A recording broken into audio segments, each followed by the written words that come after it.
Top quality और consistent performance के लिए सिर्फ सिल्वर पंप नाम याद रखना। इस वक्त देखिए प्रधानमंत्री नरेंद्र मोदी की तस्वीरें सामने आ गई हैं। स्मृति मंदिर पहुंचे प्रधानमंत्री नरेंद्र मोदी, संघ प्रमुख मोहन भागवत उनके साथ नजर आ रहे हैं और यहां पर उन्होंने पुष्पांजलि अर्पित की है।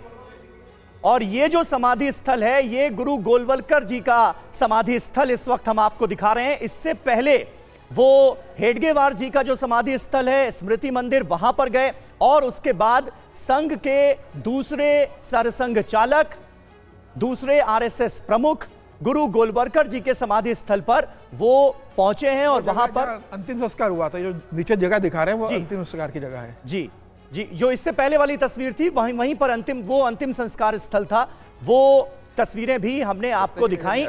और समीर जी, मेरे ख्याल से संघ के जो पहले संस्थापक हेडगेवार जी और दूसरे गुरु गोलवलकर जी उन्हीं का समाधि स्थल है यहाँ पर और उसके बाद ये परंपरा खत्म कर दी गई। उसके बाद किसी संघ प्रमुख बिल्कुल जब तीसरे संघ प्रमुख बाला साहेब देवरस जब बने तो उन्होंने ये तय कर लिया था कि भाई दो संघ जो संस्थापक के प्रमुख जो रहे हैं, क्योंकि संघ के संस्थापक केशव बलिराम हेगड़ेवार रहे और गुरु गोलवलकर जी 33 साल संघ प्रमुख रहे 1940 से लेकर 1973 तक। और संघ का जो विस्तार हुआ गुरु गोलवलकर जी की बड़ी भूमिका रही है। तो इन दो का जो भी होगा कार्यक्रम, इन दो के फोटो रहेंगे और उन्हीं का संघ की जमीन पर इन दो लोगों का अंतिम संस्कार होगा। बाकी किसी भी संघ प्रमुख का इस तरह से नहीं होगा।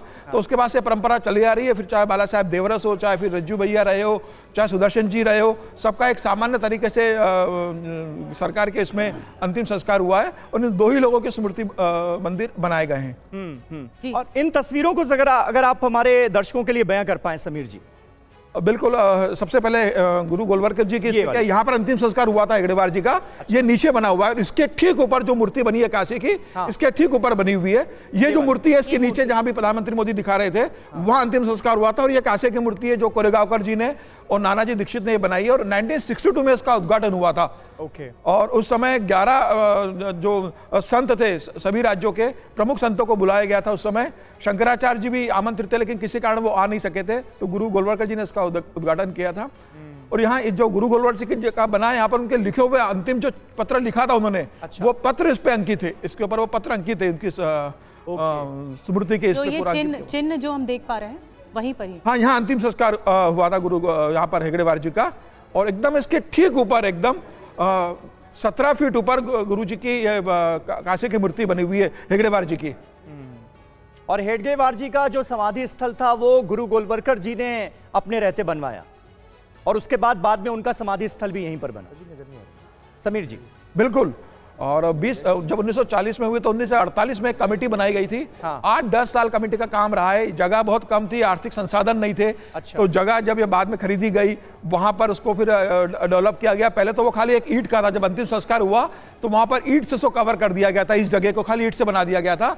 बाद में कमेटी बनी, जब थोड़ा चंदा इकट्ठा हुआ तो फिर उसको मार्बल करके वो एक प्रॉपर बनाया गया। फिर ये काशी की मूर्ति बनी। तो आप समझ लीजिए 1940 में जब निधन हुआ तो 22 साल बाद ये पूरा एक बहुत अच्छा मतलब एक बना है जहाँ पर मूर्ति भी स्थापित हुई है। और अब ये काफी बड़ा एक सेंटर बन गया है यहाँ पर। और यही रेशमबाग मैदान है जहाँ हर संघ के स्थापना दिवस के दिन जो दशहरे का जो बौद्धिक होता है मोहन भागवत जी का, वो इसी रेशमबाग मैदान में होता है। ये वही बना हुआ है। ठीक है समीर जी। अवस्थी जी आप अपनी बात कंप्लीट कर लीजिए अब जी। समीर जी, मैं ये कह रहा था कि जिस तरीके से राजनीतिक या अदरवाइज सोशल मीडिया पे या बाकी लोग जो कहते हैं ना कि संघ और बीजेपी के बीच इस समय अनबन है, ये सारी बातें बिना किसी आधार के हैं। बीजेपी एक आनुषंगिक संगठन है राष्ट्रीय स्वयंसेवक संघ का। ऐसे 56 संगठन हैं। उन सबके साथ साथ बीजेपी को भी अपने कार्य करने की स्वतंत्रता, बाकी लोगों को भी। एक आध वक्तव्य से बीजेपी और संघ के संबंधों को नहीं समझा जा सकता।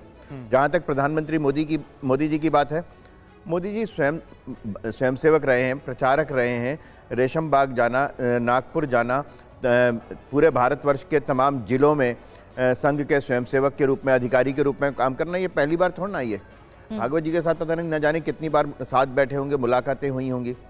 ये हो सकता है मीडिया के लिए बहुत बड़ी खबर हो, लेकिन ना संघ के लिए बहुत बड़ी खबर है। मीडिया में खबर तो तब बनी जब भारतीय जनता पार्टी के अध्यक्ष ने यह कहा कि भाई हम सक्षम हो गए हैं संघ के बिना भी, पहले हम अक्षम थे, अब हमें संघ की जरूरत नहीं है। उसके बाद फिर तमाम जो विपक्षी दल हैं उन्होंने भी इस बात को हवा देने की कोशिश की, भाई संघ और बीजेपी में सब कुछ ठीक नहीं है, संबंधों में क्या दरार है, इस तरह की बातें होने लगी।